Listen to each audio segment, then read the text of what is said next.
breathe for 3 hours.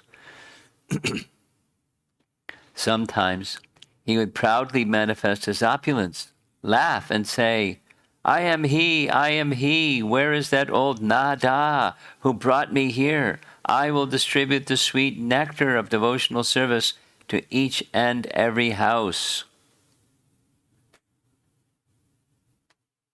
At that time, he would cry and say, Oh, Krishna, oh, my dear. Then he would tie his legs with his hair. Sometimes he would recite verses in the mood of Akrura and offer obeisances by falling like a rod to the ground. While fully absorbed in the mood of Akrura, Mahaprabhu lost all external consciousness and said, O Nanda, let us go to Mathura with Balaram and Krishna to see the royal festival of the bow sacrifice. When the Vaishnavas saw the Lord speaking in these various moods, they floated in waves of ecstasy. One day, when the Lord heard a verse glorifying Varaha, he roared loudly and went to the house of Murari. The Lord was greatly affectionate to Murari, just as Lord Ramachandra was affectionate to Hanuman. As Sri Sachinandana entered the house of Murari, Murari immediately offered him obeisances. As the Lord entered the house of Murari, he called out, Shukra! Shukra! The astounded Murari looked all around him.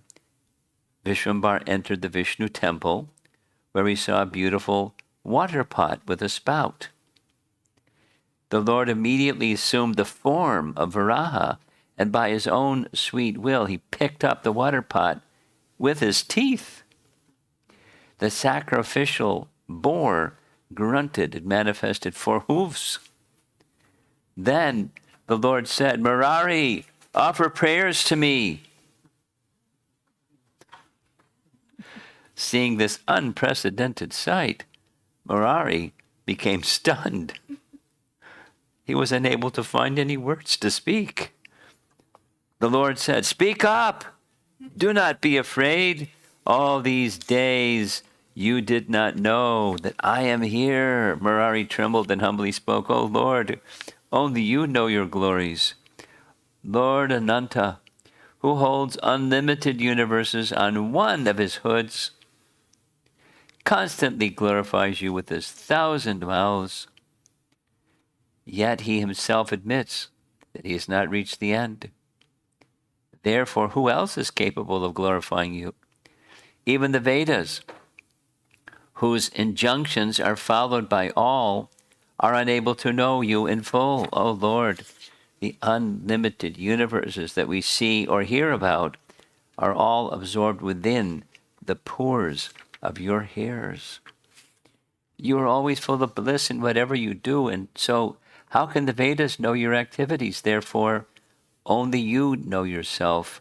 Others can know you only if you reveal yourself to them. What qualification do I have to offer you prayers? Speaking in this way, Murari Gupta cried and offered obeisances to the Lord.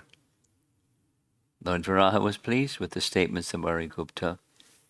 Displaying anger towards the Vedas, he spoke as follows. The Vedas mock me by accusing me of having no hands, legs, mouth, or eyes. There is one wretch in Kashi named Prakashananda who cuts my body to pieces while teaching the Vedas. He explains the Vedas but does not accept my form. His entire body is afflicted with leprosy, yet he does not come to his senses. My body is the personification of all sacrifices and therefore so pure that personalities such as Brahma and Shiva glorify its characteristics. By the touch of my body, purity is sanctified. So how can that wretch say that my body is false? Oh, Murari Gupta, listen. As I tell you the essence of all doctrines, I will disclose the confidential purport of the Vedas to you.